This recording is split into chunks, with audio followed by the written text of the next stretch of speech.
Guess who's back? It's Bubba G. And Bubba G is teaching Bible basics for all those who want to know, but especially those 10 and under, because you must learn. In the last video, we saw Josiah, one of the kings. Remember? Yes. He burnt down them foreign gods, them altars, and he did a work on them things. He got rid of them. Yes, he did. In this video, we're going to see the end of Josiah's reign and the fall of Jerusalem. Where you at, Bubba G?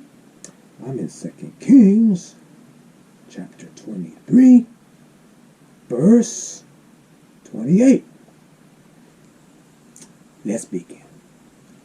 Everything else that King Josiah did is recorded in the history of the kings of Judah. While Josiah was king, King Necho of Egypt led an army to the Euphrates River to help the emperor of Assyria. King Josiah tried to stop the Egyptians. Let me back up. Let's start over. Verse 28. Everything else that King Josiah did is recorded in the history of the kings of Judah. While Josiah was king, King Necho of Egypt led an army to the Euphrates River to help the emperor of Assyria. King Josiah tried to stop the Egyptian army at Megiddo and was killed in battle. Ooh. His officials placed his body in a chariot and took it back to Jerusalem, where he was buried in the royal tombs. The people of Judah chose Josiah's son Joahaz and anointed him king. So we see Josiah dies. Now his son is anointed king. So now you got King Jehoahaz. He becomes king. Yes. But he sins against the Lord. Jehoahaz was 23 years old when he became king of Judah, and he ruled Jerusalem for 3 months. His mother was Hamutal, the daughter of Jeremiah from the city of Labnan. Following the example of his ancestors, he sinned against the Lord. So this guy sinned against the Lord too. Then after him, you had Jehoiakim. Jehoiakim was another king. Okay, then after Jehoiakim, you had Jehoiakim. You had Jehoiakim, then you had Jehoiakim.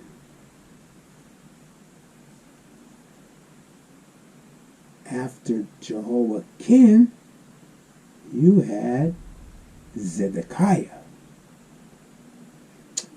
Verse 18. This is chapter 24, verse 18. Zedekiah was 21 years old when he became king of Judah, and he ruled in Jerusalem for 11 years. His mother was Hamutal, daughter of Jeremiah, from the city of Labnan. Ooh, another one. King Zedekiah sinned against the Lord. Oh my God, these people. They don't learn. Hope you learn. The Lord became so angry with the people of Jerusalem and Judah that he banished them from his sight. Wow. Chapter 25.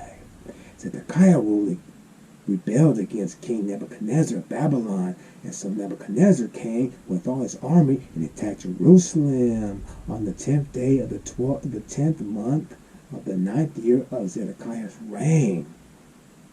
They set up camp outside the city, built siege walls around it, and kept it under siege until Zedekiah's 11th year. On the 9th day of the 4th month of that same year, when the famine was so bad that the people had nothing left to eat, the city walls were broken through. Although the Babylonians were surrounding the city, all the soldiers escaped during the night. They left by way of the royal garden, went through the gateway connecting the two walls, and fled in the direction of the Jordan Valley. But the Babylonian army pursued King Zedekiah, captured him in the plains near Jericho, and all his soldiers deserted him. Zedekiah was taken to King Nebuchadnezzar. He was in the city of Riblah, and there Nebuchadnezzar passed sentence on him. While Zedekiah was looking on, his sons were put to death. Then Nebuchadnezzar had Zedekiah's eyes put out, placed him in chains, and took him to Babylon. Wow.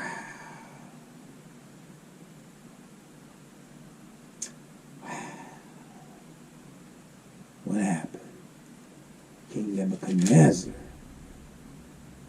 overthrew Jerusalem. Wow. Put the king's eyes out. Verse 8.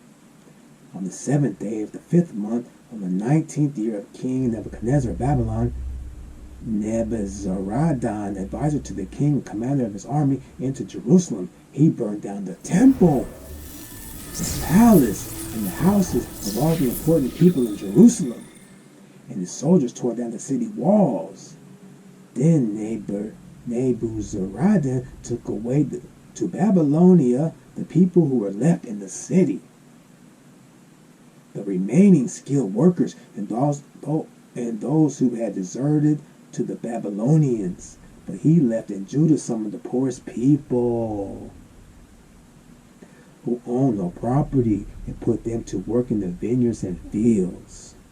The Babylonians broke in pieces the bronze columns and the carts that were in the temple, together with the large bronze tank, and they took all the bronze to Babylon. They also took away the shovels and the ash containers used in cleaning the altar, the tools used in tending the lamps, the bowls used for catching the blood from the sacrifices, the bowls used for burning incense, and all the other bronze articles used in the temple service.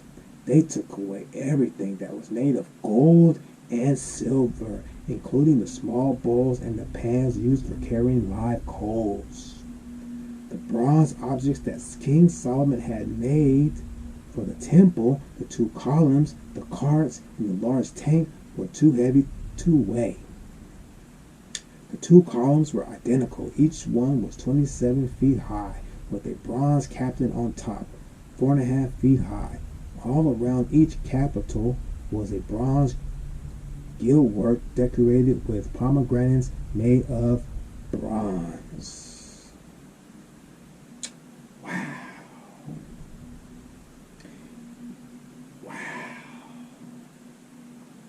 In addition, Nebuzaradan, the commander officer, took away as prisoners Sariah, the high priest, Zephaniah, the priest next in rank, and the 3 other important temple officials.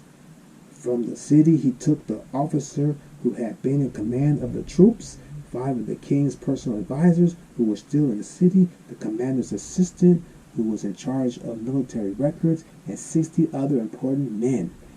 Nebuzaradan took them to the king of Babylonia, who was in the city of Riblah, in the territory of Hamath. There the king had them beaten and put to death. So the people of Judah were carried away from their land into exile.